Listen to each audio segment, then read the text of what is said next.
أعوذ بالله من الشيطان الرجيم بسم الله الرحمن الرحيم ربي اشرح لي صدري ويسر لي أمري واحلل عقدة من لساني يفقهوا قولي ربي زدني علما رب ارزقني علما اللهم أرنا الحق حقا وارزقنا اجتنابه وأرنا الباطل باطلا وارزقنا اللهم أرنا الحق حقا وارزقنا اجتنابه وأرنا الباطل باطلا وارزقنا اجتنابه وتوكل الله وكفى بالله وكيلا سبحان الله وبحمده سبحان الله العظيم. A little bit of a recap on the journey that we've been on thus far. And the journey we've understood does not start from this world. In fact, the journey starts even before the world and the universes as we know it were created. Because our journey as multidimensional souls start when the soul was created. And the soul was created in the realm which is called Alam-e-Dhar, in the realm of our creator, in the realm of Allah. And at the time that the soul was created, there was no conflict. There was no duality. There was no friction between yin and yang. There was no friction between light and darkness. It just was. It just was. And because the power of that soul was such, and the love with which it was created was such, the love that was poured into it. And that's what I want us to tune on. The love that was poured into it was so strong that the soul, which was created from the love, the original love of its creator, that the soul that was created wanted to experience love, experience itself in love in ways which had not been made accessible to other dimensional creatures. So angels could not experience love in the way that souls wanted to experience love, because, and all the other dimensional creatures except for Jannat, except for Jinn, made from fire, none of the creation has been created or had been created to experience love in the way that the human soul and the soul of Jannat have been created to experience it. Because when one is created with the purpose of being in love, which are angels, it is a forever kind of love. But when one is created to choose to remember how it is loved and how it would like to love its creator back, that choice is so powerful that the universe must divide in yin and yang, in light and dark, to be able to make that choice manifest. Do you understand? It feels as if there is a soul which is one, which is whole, and the intent, the irada, the desire of that soul to experience the love with which it's been created is so strong that it splits open, it breaks apart, it splits open, because it must experience itself and the love in another way. And in the breaking open, the splitting open is the creation of the cosmoses, is the beginning of life. But before the life began, there was the soul. Before the cosmos as we know it, there was a soul who would sit in front of its creator. There was a soul who would bask into the light of its creator, because it was not separate, it was not away from its creator.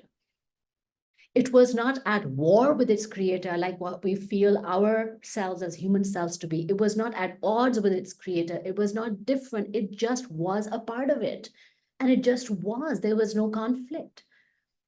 And in that moment, the receiving of the love, which is what one receives when we are constantly exposed to the beautiful warmth of the sun, a constant love. That is the love when we split open in the desire to experience ourselves with a different kind of love, that forever love that we know of, and we remember, that forever love, that was the basis, the foundation on which our creator asked, will you remember who your Rabb is? It was the only question that was asked from all the souls at the time of splitting open, at the time of duality coming into being. Do you remember? Will you remember who your Rabb is? And the feel into the creator who's asking it, but because the creator is so sure, there is a pride, there is a confidence of a parent who has done well, who has fed their child well, bathed them well, has nourished them well, and said, hey, you're going away from me for a while. Will you remember who I am? And the soul has been fed well. The soul testimony, stands witness to the fact that it has been loved. It has been loved. It has been loved. And the soul says, I will remember. I remember who my Rabb is. So this promise that was taken from our Creator and the promise that was given by the soul to its Creator was never a compulsion. It is a promise based on an equal pride. It's a promise based on an equal love, an equal pride on, I know what love is, and I stand rooted in the love of me. There was an equal pride.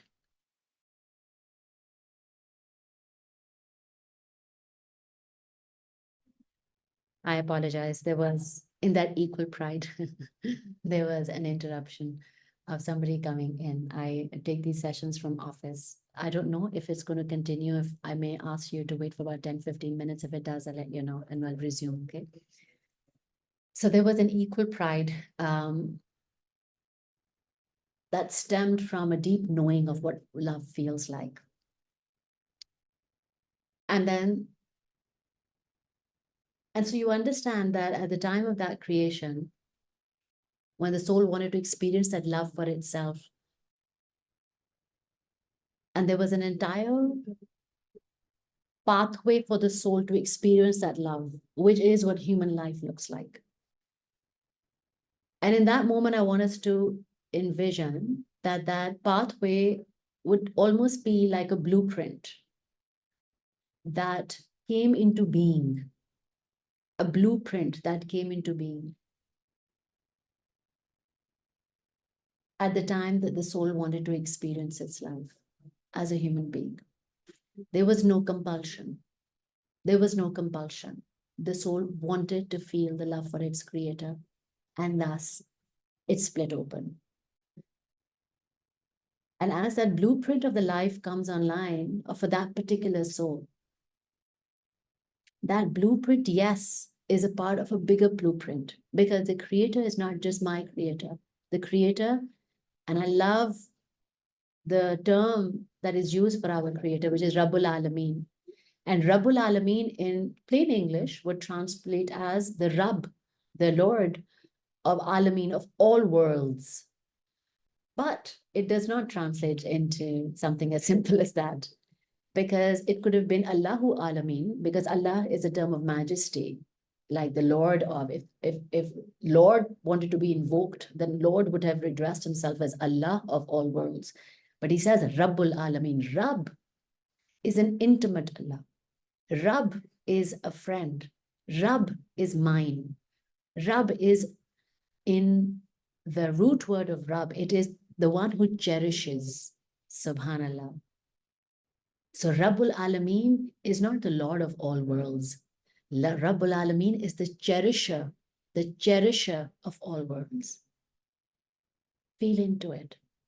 This cherisher of all worlds has created my cherished, my beautiful, honored soul, and has created infinite other cherished souls. So when my blueprint of my life comes online, there are other blueprints that come online simultaneously. And there is a Rabb who is a cherisher, deeply invested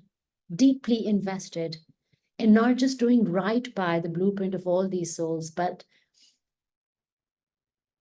keeping them soft and nourished and whole and loved and well fed and well taken care of through their human experience. And so there is a master blueprint.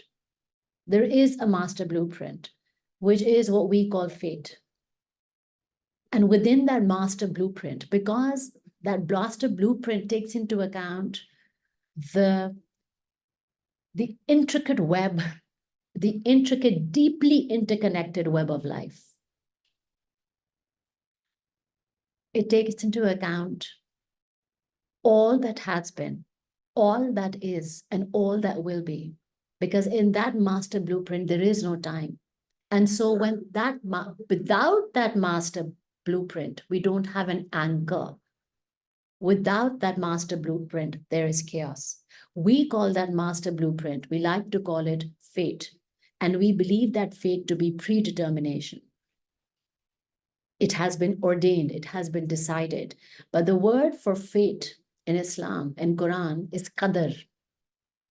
Qadara, the root words. And qadar is an estimation, is a quantity assigned. Qadar is a field of latent potential possibilities. Qadar is the quantum field of possibilities, the quantum field of possibilities within which Madiha as a soul has a navigational blueprint for her life to bring her latent, potent potential possibilities to life. But she is never alone in doing that, subhanallah, because she, even if she desires to be, even if she forces herself to be, she is never not connected to the whole. She is never not connected to the whole.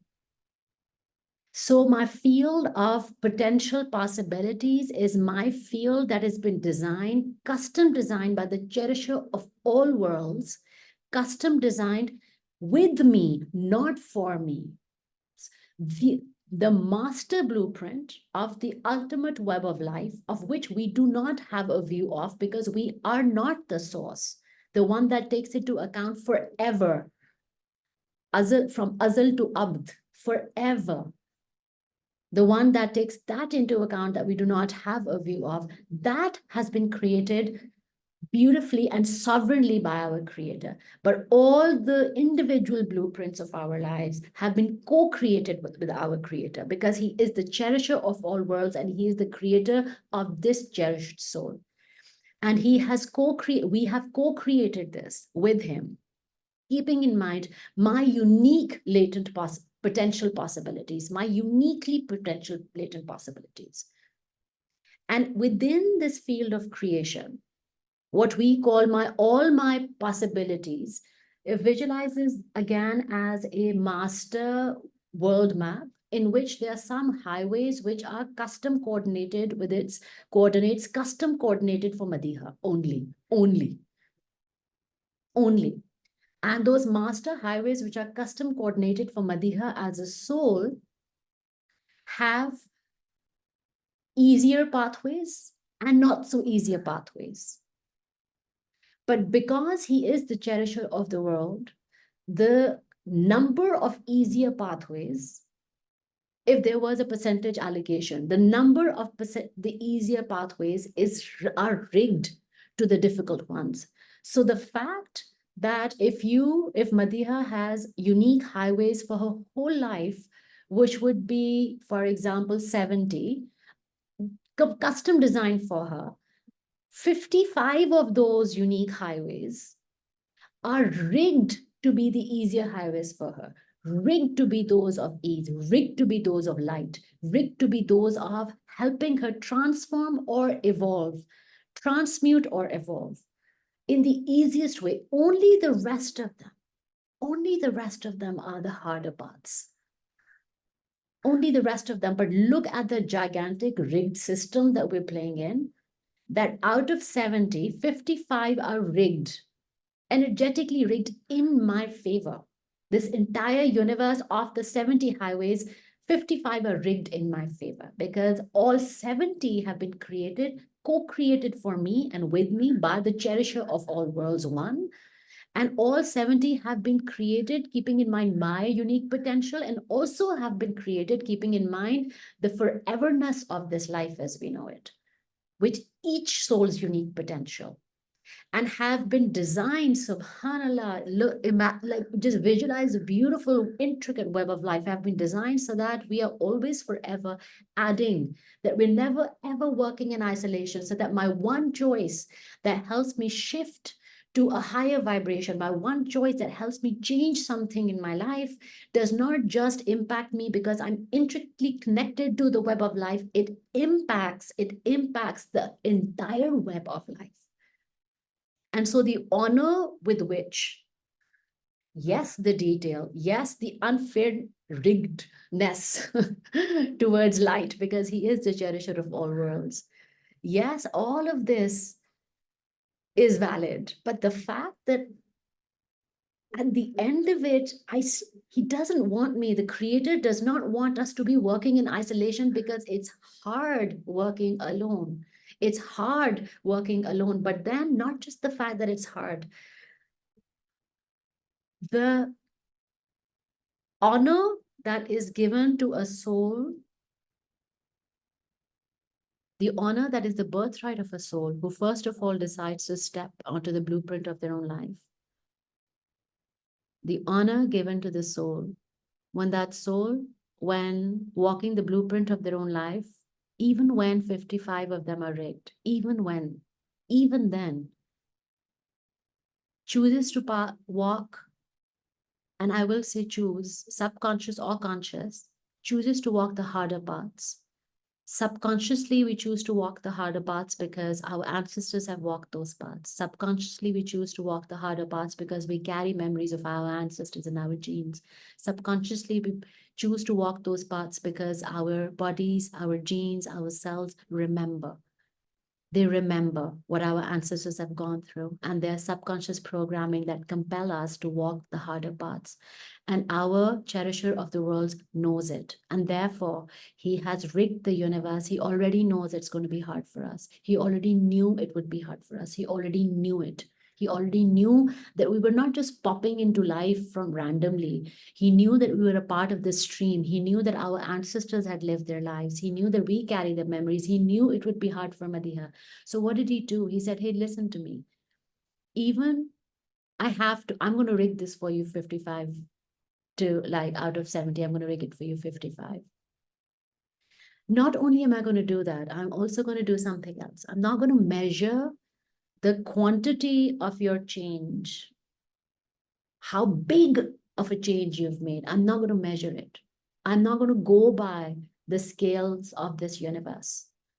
I'm going to create my own scale. It's a divine scale. And in that divine scale, it is not two things what it is not. First, did you actually do it? Only then will I reward you. No, that's not how divine scale works. Did you try? And I will reward you for trying. Did you fail? And then did you get back up and did you come back to me? I will reward you for that also. I do not reward you for your wins, one. Second, I don't reward you for the size of your wins. Because for me, if you chose not to say what could have hurt at the time that it could have really hurt another, for me, Allah, our Creator says, for me, that moment where you chose not to say may be equal to that of a martyr for me. There is no measurement in his court of Raham. There is no measuring scale that we can even fathom. So there is no such thing as a small or a big change. There is no such thing as the size of the change, because the smallest change in the blueprint of our life has the power to create ripples across the entire web of life and to shift timelines. Now, what does this mean? I want us to go back to the first conversation that our creator Allah had with Iblis, the shaitan. And Iblis, remember, it's easy to demonize something that we do not understand. Therefore, we're being asked to understand who Iblis is and what the energy, what the frequency of Iblis is. The root word of Iblis is one who, jo mayus hua, who got into despair, who gave up. Iblis jo mayus hua, jo hopeless hua from Allah's raham. Ye wo Iblis hai. And the first conversation that Allah was having with Iblis after he became Iblis, because before that he was an honored jinn. Before that he was an honored abd of Allah. But the first conversation Allah and Iblis are having. So Iblis says, since you have given me, O Allah, O my creator, since you have given me the leeway till the end of time, I will not stop misguiding them till their last breath. And I really want us to feel into what is he misguiding us towards? If its root word is the one who became hopeless, what is the extent of the power that he has? What is the extent, the hilt of his power? Hopelessness. That's it. But that's not it. Because hopelessness is a vacuum that can suck the essential life force from us. Hopelessness is not it. Hopelessness is not tangible. But subhanallah, hopelessness is a vacuum that sucks one in and keeps us rooted and glued into those vacuums. So he made a promise to Allah in the rage that was consuming him. And we know that the principle of energy, we know that rage and anger hides a deeper truth, and the deeper truth is always pain, is always pain, is always pain. And so he was in deep pain. He was in deep pain. The deep pain came from a sense of rejection, a sense of being not chosen, a sense of feeling not worthy, and was being consumed by that sense. And this deep pain, he was raging and he was being consumed with this rage. And he said, I will not stop misguiding your people till their last breath. And what did Allah say? He said, I will not forgiving them till their last breath. Subhanallah. I will not stop forgiving them till the last breath.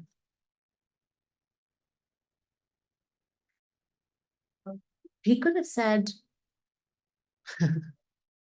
if he were not the cherisher of all worlds, he could have said, I will not stop calling them to do good or to do right till their last breath, right? He could have said that. But that means that he is putting the full responsibility of not responding to the call of hopelessness on us. And he's not that creator. He wants to take that responsibility. So he did not put the ball in our court. He took it upon himself. He said, I will not stop forgiving them till the last breath, as long as they keep coming back to me, as long as they keep reverting, as long as they keep asking for forgiveness, I will not stop forgiving them. And so this conversation is playing in the background as we're standing here on the blueprint of our life. And the only thing that this blueprint of our life is asking us to do is to make a choice different than the one we made the last time. That is ever only the journey.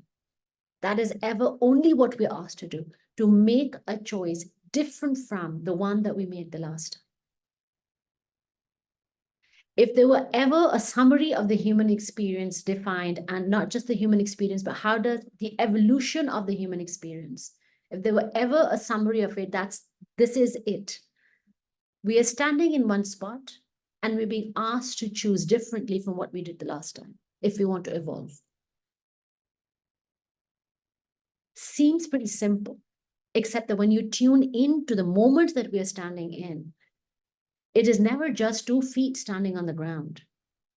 When you look beneath the ground, you feel the weights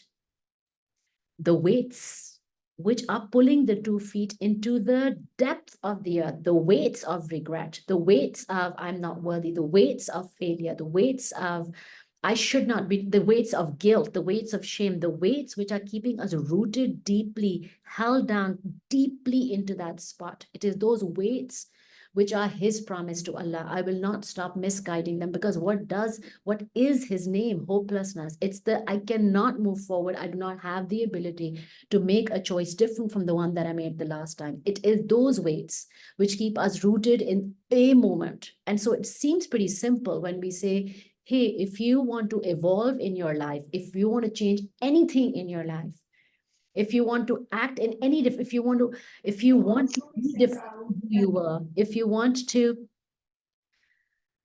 Show, if you want to create the life that you know that you deserve and you've not been able to create so far, all you have to do, not in a big way, just make one choice that's different from the one that you made the last time. And some of us spend our whole lives in that moment, in that one moment.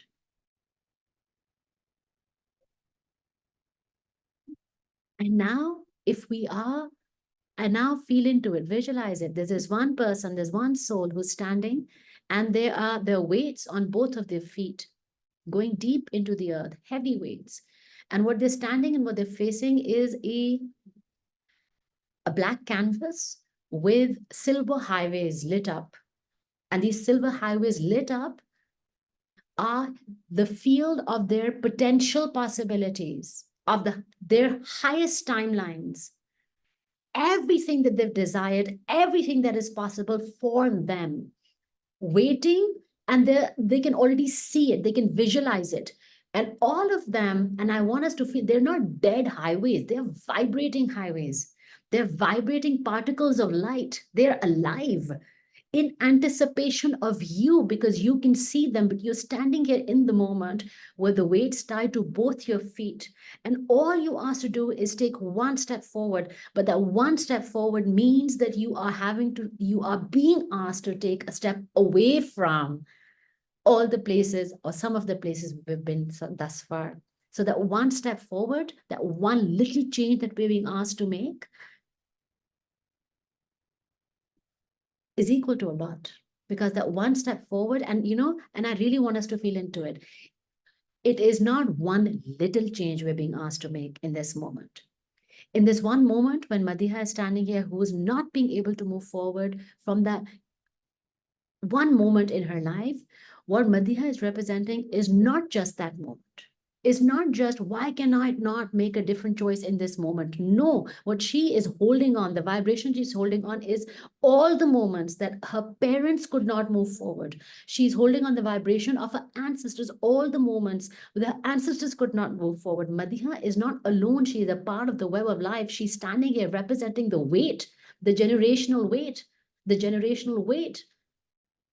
ancestral weight, as she's being asked to make that choice. Which is why it is not the bigness or the smallness of the choice, but the fact that she made a choice that is honored, because it is the activation of our highest timeline. What is the highest timeline? Of our highest potential timeline, of the things that are most beautiful and of ease and of benefit, of abundance for us. The command that those timelines require from us is just a small command. It doesn't require from us big things. You see, it's a small input. It's a small electrical current. It's just a very small electrical current that needs, and they come alive, raging like dragon fire. Why? Because the universe is designed to respond to a very small signal from us. Why? Because the universe is designed by the cherisher of the world, who understands that Madiha, my God, when Madiha emits that signal in that one moment, it is not a small or a big signal. It is Madiha's ancestors and Madiha's generations the paths that they have walked on. The paths that they have walked on to enable Madiha in this moment to release that one small signal. It is not a small signal. And the power of that signal is not small. It creates ripples across universes. And not only when Madiha emits that signal, of that one small change that she's made in her life, it is not just her own generation, her own ancestors that she is impacting. She's doing that for all other Madihas who come by other names and other genders and other skin colors across the web of life. She enables them. She sends out a signal like tree roots do. Hey, when a tree root is dying and they send out a signal through the ecosystem underground, hey, that one is dying, help them. Similarly, to inverse it for ourselves now. Hey, Madiha made a different choice. My God, there's a moment, or there's a ripple of celebration that's gone across the entire web of life. This soul has activated her potential timeline. Can you feel into the impact of Madiha's choice in this moment? And the only thing that would ever belittle Madiha's choice, oh, ये तो मैंने बहुत छोटी सी choice की थी, इसमें इतना बड़ा impact कैसे हो सकता है? The only thing that would belittle it would be Madiha. Because in this moment, the universe is busy rippling the current of joy and current of celebration across the web of life, that this soul decided to do something different. And when this soul decides to do something different, feel into the magnificence and the power of this soul. We are not an ordinary soul. No one is. We're not human beings. We're not flesh and bones. We are not human beings making a different choice. We are multidimensional souls making a different choice. How can the impact not be felt multidimensionally? How can universe not be created or combust because we made a different choice? How can the universe and the cosmos not come to a standstill because we made a different choice? We are not Bedouins of the desert who just popped into play. We're created by the creator of this cosmos, of all cosmoses. And we're created, not just created because he's the creator of all cosmoses as well. We've been created by that creator, and we breathe his nur, we breathe his light. He poured his light into us. Our choice matters. Any point in our life that we decide to do right by ourselves, even just a little bit, it matters. Even if we are addicted to alcohol, even if we are addicted to drugs, even if we're addicted to another wound, to relationships or anything that hurts us, that wounds us, whatever we are addicted to, even if, say, we are in the habit of, for the ease of visualization, with we're in the habit of having 1 glass every 6 hours, 1 glass of whiskey every 6 hours. If we're in the habit of doing that, then we had one at 6 o'clock. We have one at 12. We have another one at 6 o'clock in the morning, but the one at 12 p.m. we say no to. Although we will have the next one at 6 p.m. But that 12 p.m. no. Notice this chain. We have just said no to 1 glass in a chain of events, right? In a chain of events. The only thing we have done is, in one moment, we have chosen to act differently from the last moment. Although the next moment will be the same as the second last moment, but in that one moment, what we do not feel into, what we do not allow ourselves to feel into, is that in that one moment, we have broken the chain. In that one moment, we have sent out a different electrical impulse. In that one moment, yes, it's weak right now, but if we allow ourselves to really honor the courage it's taken from us to take no to that 1 glass, if we can just allow ourselves the honor and not the shame of the last glass and the shame of the glass that follows it, you see, hopelessness tells us that one no is not honored. My Allah tells me, till your breath is in your body, your every no, your every yes is honored, because I'm the one honoring it. Every addiction, Fatima, every addiction, every wound. How does it not go? Forget anger, I'm saying murder, I'm saying rape, I'm saying gunai kabira, gunai saghira. We've talked about this before. Allah's mercy is not gunai saghira and gunai kabira. Allah's mercy is not big or small. Allah's mercy is blanket. He does not differentiate between, oh, my mercy is more for people who do less guna and less for people who do more guna. No way. He is not that discriminator. No way. Subhanallah. Look at the name Al-Ghaffar. Al-Ghaffar, the quality of the root word of Ghaffar, and look at the sound code of Ghaffar also. Continues. Al-Ghaffar is the one that continues. When Allah says, you can misguide them till the last breath, I will not stop forgiving them till their last breath. Ghaffar. It is who he is, not what he does for us. It's a noun, not a verb. Al-Ghaffar, a blanket. It's so in that moment when we have said no, he has honored us. And I want us to feel into that honor, because it's not a formal, like a tea party that's happening in the heavens. I'm saying Allah gets so excited. He's my creator, yeah. He gets so excited. He calls upon his favorite angels, like all the Jibrils of the world. Come, come, come, come, come, come, come. She said, no. What?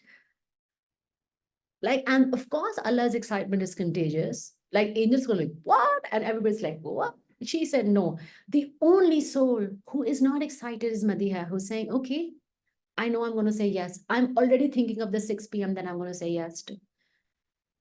But if only Madiha could honor her every single no. Of course, struggling with prayers. Amal, namaz, are you joking? Subhanallah. Oh my God. So there, because we are multidimensional souls, because we are diverse, extremely diverse, and we can see the how diverse we are by observing the nature around us, because each fish has thousands of different species, different kinds of fish. That's how diverse we are as multidimensional souls, super diverse.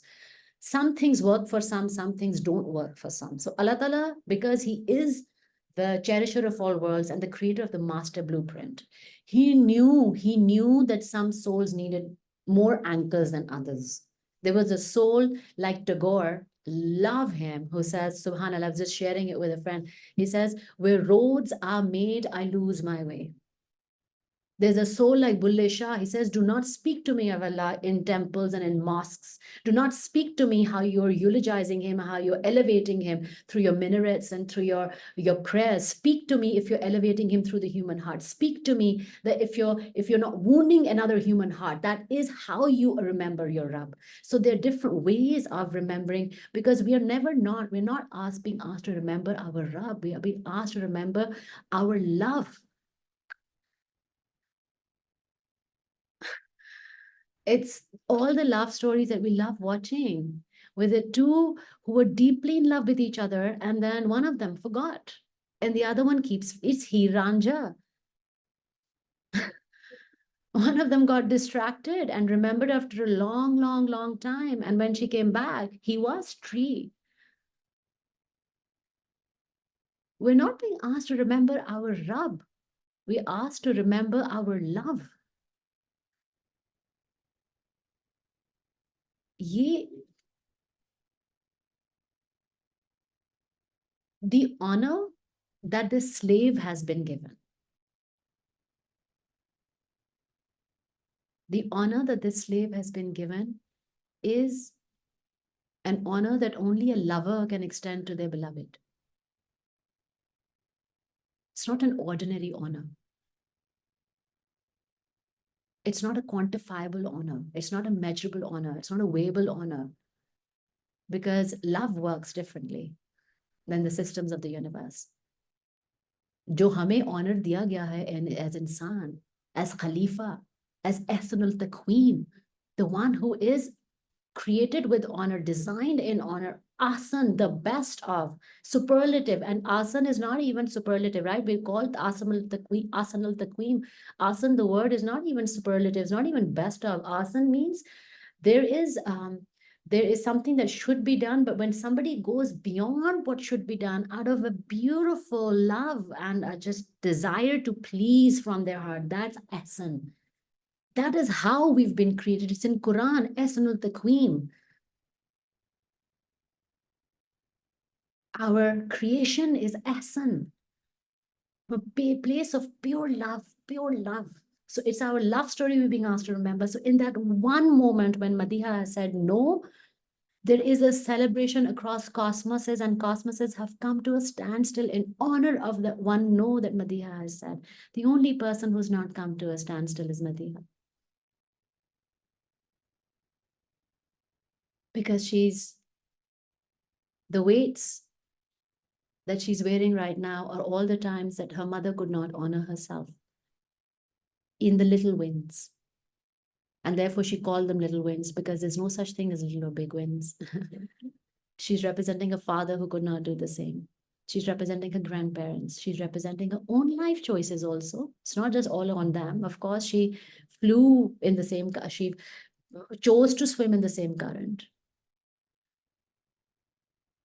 and the ones who came before us, and the ones who came before us. And also, we never not take into account that it's not just the weights that we're standing on, where Madhya is not being able to honor her own no, are not just generational weights. These are our cultural weights also. These are our religious weights as well. These are the lives that our ancestors have lived, of war, of distortion, of murder, of blanket, of persecution, of colonialism. Like all of these weights are ours because our ancestors lived through those times. They're our weights. We carry them. The fact that we were made to feel little, so little, no matter how big we felt inside, the fact that we're made to feel so little are the weights which are stopping Madhya from honoring that one no. And those weights are what Iblis knows of, you see. When he said, I'll keep guiding them towards hopelessness. When he says, I will keep misguiding them, what he's saying is, because he is hopelessness, what he's saying is, I will keep misguiding them towards hopelessness, towards hope.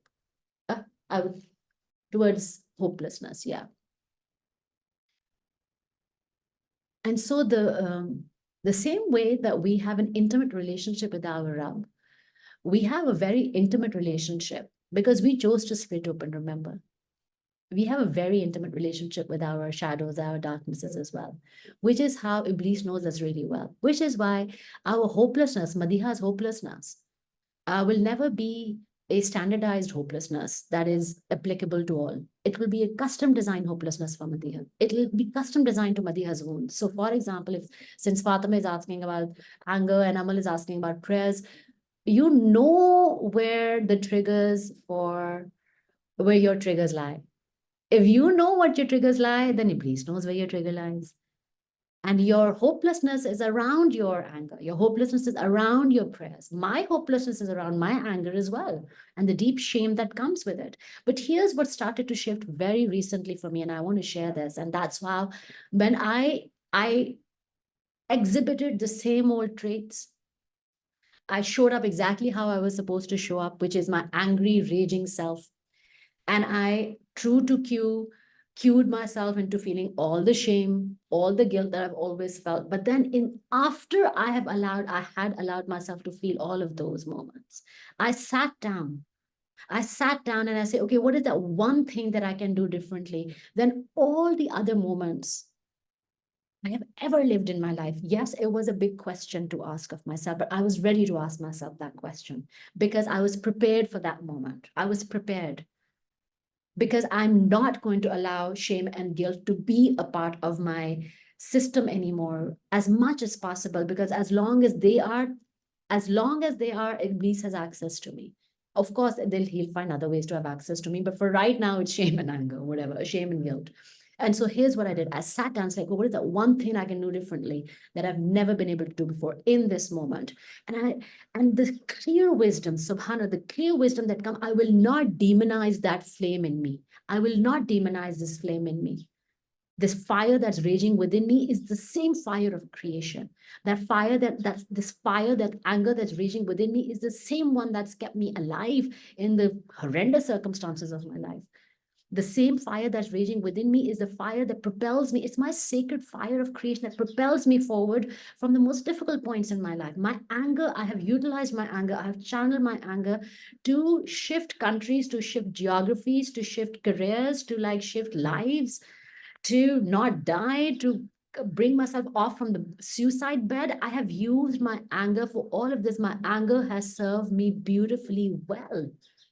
It is my sacred flame. I will not demonize it, and I will not let anybody else demonize it. And so what did I do?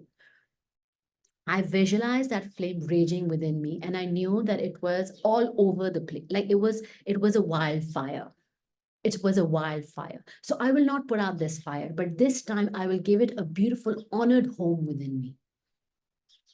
Because this fire has a place. This fire is the fire of creation. We cannot say, put out my fire and then create amazing cosmoses. Those cannot be created without your fire. This is your fire of creation, what we call solar, we call sacral solar plexus. Like this is where it rises from, yeah? This is where it's housed. So what did I do? I said, okay, I will make a beautiful house of honored house of flame for you. And so the only thing that I invited it to do is, and I promised, and I knew, okay, this house is yours. And I said, this flame, this house is yours. This house is yours. And I just invited the flame into that flame-like house that I had built right into the center and down up my stomach and my chest around my right next to my heart. That's where I built the home. Because too low and it dies down, too high and it rages too much. So I gave it that central space right next to my heart, which is a place of softness. I said, "Ab yahan pe baitho, ab yahan pe raha karo." Subhanallah. And you know what that's enabled me to do? Because in that moment, it's not just Madiha who made a sacred home for her sacred flame. She sent out a cue for all other people who are struggling with the same fear, same shame of anger, don't know how to use it as a sacred honor, that in the sacred honor that it is. I sent out that cue. And you know what happened as a result? This random person who somebody had told about me to, like, few months ago, on that very night decides to call me and says, okay, I have extreme anger issues. The first time somebody ever in the 1.5 years that I've been in service, conscious service, first time anybody's ever come to me with anger issues. What? On that same night? And the other part of me, the other Madiha of me, who's the Iblis of me, because he's also not on the outside. I will not reject any part of who I am anymore. So the other Madiha of me would have me think, oh, just such a small thing. What crazy thing did you do? You sat down and you exhibited shame, you exhibited guilt, you shouted, you screamed. Now you're going to fashion flames into your body and you're going to tell yourself that somehow you're honoring the flame. What are you even about? But the universe stood up as a witness to me making that change in that moment and gave me the evidence of it, lest I forget the next day, lest the darkness comes back in and tells me I'm not honored, that it does not matter. It matters. Every no where a no should be said matters. Every yes, everywhere yes should be said matters. There is no how big or small. In this moment, just in this moment, the electrical current that we've sent out to the universe is we are ready for something different. And it's almost as if, those there's guards. If we work in a building, there are guards who know when people are supposed to come in and come out, right? Because they're used to it. Those guards have been working there for about 15, 20 odd years. And they're not used to the bell tingling as the door opens. Now imagine in this moment, after 15, 20 years, Madhya has made a small something different. And what it feels like is, जिस तरह अगर मैं अपने वो map के सामने खड़ी थी, how silver highways जो थे वो activated थे for me, but एकदम से, but since they got used to how Madhya has been, they kind of died down, they kind of like, simmered down. और जब मदिया ने जब नो कहा है, तो इनको एक टिंगलिंग इलेक्ट्रिकल इंपल्स किया, एकदम से हड़बड़ा के सारे उठ गए, वो सारी silver highways, like what just happened, is a new electrical input incoming. It's the थरतल्ली, like the हलचल जो पूरी दुनिया में, पूरे मेरी अपनी ब्लूप्रिंट यूनिवर्स में पड़ गई है कि Madhya is sending a different electrical impulse. And now, because this universe is custom designed to help me and to magnify, not as an equal, because we've already established it's a rigged game. It's a highly rigged game. तो वो equal कभी नहीं आपको reflect करेंगे, वो magnify करेंगे back the electrical impulse that you've sent out, so that you never forget, because you need it. You need the small light that you sent out. You need to see it as like a full-blown stadium light. The universe, your creator, understands that. So they show you a full-blown stadium light. And this, you being able to witness something different happening in your life. And that different doesn't have to mean immediate big change, but that one current that you have sent out, that one current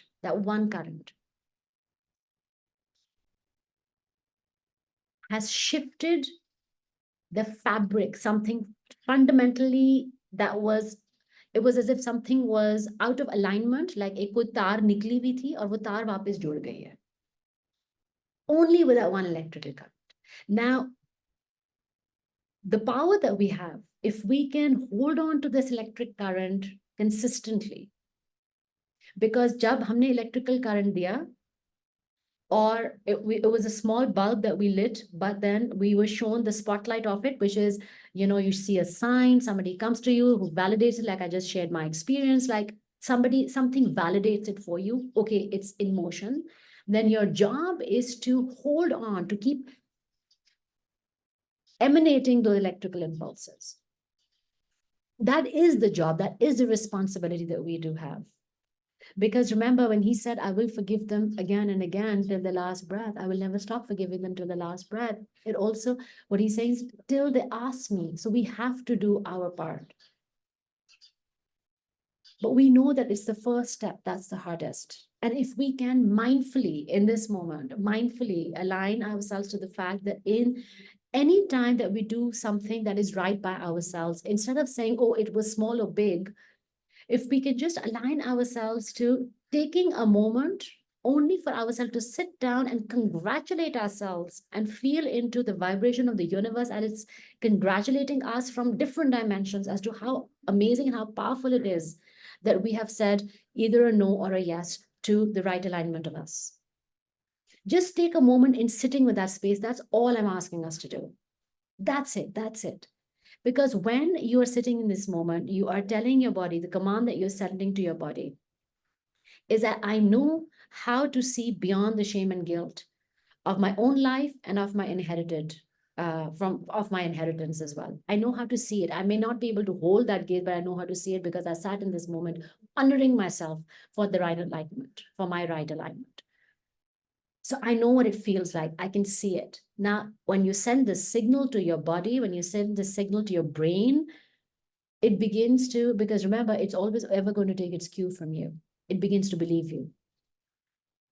But now we want it to believe us more, which means that we're going to keep emanating these signals. And how we do that, the easiest way to do that is to be around other people who also on the same journey of trying to consistently emanate the signal, which is why the power of groups, the power of clans, the power of clubs, the power of societies, the power of these kind of groups as well, the power of your peer,